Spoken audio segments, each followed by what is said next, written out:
नमस्कार. अवधूत चिंतन श्री गुरुदेव दत्त श्री स्वामी समर्थ महाराज की जय. आपण आपल्या मुलांचे वाढदिवस कसे साजरे करतो, कशा पद्धतीने करतो, आपण कसे साजरे केले पाहिजेत, हिंदू पंचांगानुसार वाढदिवस कसे साजरे करावेत याविषयी आपण सविस्तर माहिती घेऊया. बघा, अलीकडच्या काळात वाढदिवस साजरा करण्याची खूप चुकीची पद्धत आहे. वाढदिवस कसाही साजरा करतात, पण तो वाढदिवस साजरा केलेला आपल्याला त्याचा काय फायदा होतो, ही पद्धत पूर्ण चुकीची आहे. चला तर मग आपण योग्य पद्धतीने वाढदिवस कसा साजरा करावा, आपल्या कुलदेवतेच्या साक्षीने तसेच आपल्या स्वामींच्या साक्षीने आपण कसा साजरा करू शकतो, आपण काय दान धर्म करू शकतो, चला तर मग जाणून घेऊया. बघा, सध्याच्या 1 किंवा 2 मुलांच्या कुटुंबात त्या मुलांवर दरवर्षी त्यांच्या जन्मदिवशी वाढदिवसाचा संस्कार होण्याची फार आवश्यकता आहे. या मंगल दिवशी दीर्घायुष्य लाभावे म्हणून श्री कुलदेवता स्मरण करून आपण वाढदिवस साजरा करावा. तर हिंदू पंचांगाप्रमाणे वाढदिवस साजरा करावा, इंग्रजी तारखेनुसार करू नये. कारण आपली सर्व देव दैवते, साधू संत, ऋषीमुनी यांचे जन्मोत्सव तसेच आपल्या मृत आई वडिलांचे श्राद्ध पक्ष तिथीप्रमाणेच करायचे असतात. म्हणून वाढदिवसही तिथीप्रमाणेच करावा. आपापल्या कुलदेवतेच्या साक्षीने व आशीर्वादाने वाढदिवस साजरा करावा. ज्याचा वाढदिवस आहे म्हणजे आपला मुलगा किंवा मुलगी, तर त्यांना त्या दिवशी नवीन वस्त्रे स्वतःच्या पैशांनी घ्यावीत, ती दुसऱ्याच्या पैशांनी घेतलेली नसावीत.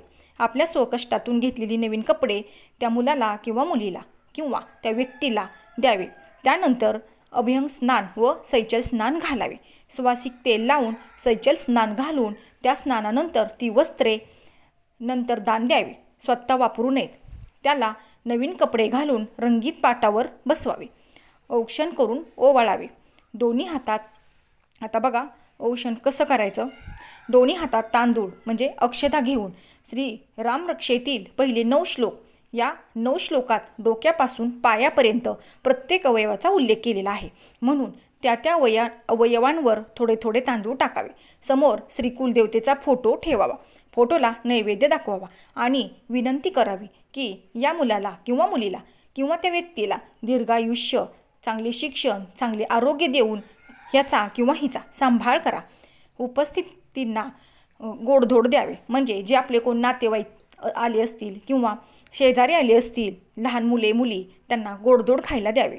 मात्र आयर कुणाचाही स्वीकारू नये. या पद्धतीनेच वाढदिवस साजरा करावा. आजकालच्या पद्धतीनुसार वाढदिवस असेल त्या दिवशी बघा मेणबत्त्या लावून त्या मुद्दाम विझवतात, हे अत्यंत अशुभ आहे. वाढदिवस साजरा करताना बघा नेहमी मेणबत्ती लावतात आणि ती फुकतात. मेणबत्ती कधी फुकतात आणि कधी लावतात हे तुम्हाला माहिती आहे.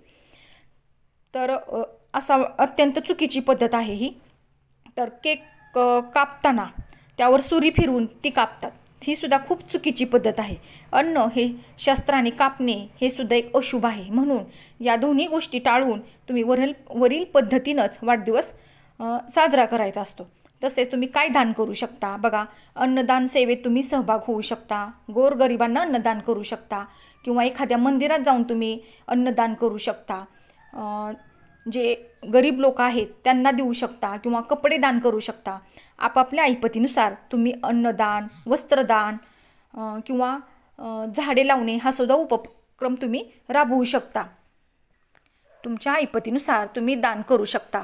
केलेले दान हे सत्पात्री असावे. तर ही होती थोडक्यात माहिती, आपला वाढदिवस आपण कसा साजरा करावा. केलेली सेवा श्री स्वामी चरणार्पणमस्तु. व्हिडिओ आवडल्यास लाईक, शेअर आणि सबस्क्राईब करा. तोपर्यंत तुम्हा सर्वांना श्री स्वामी समर्थ.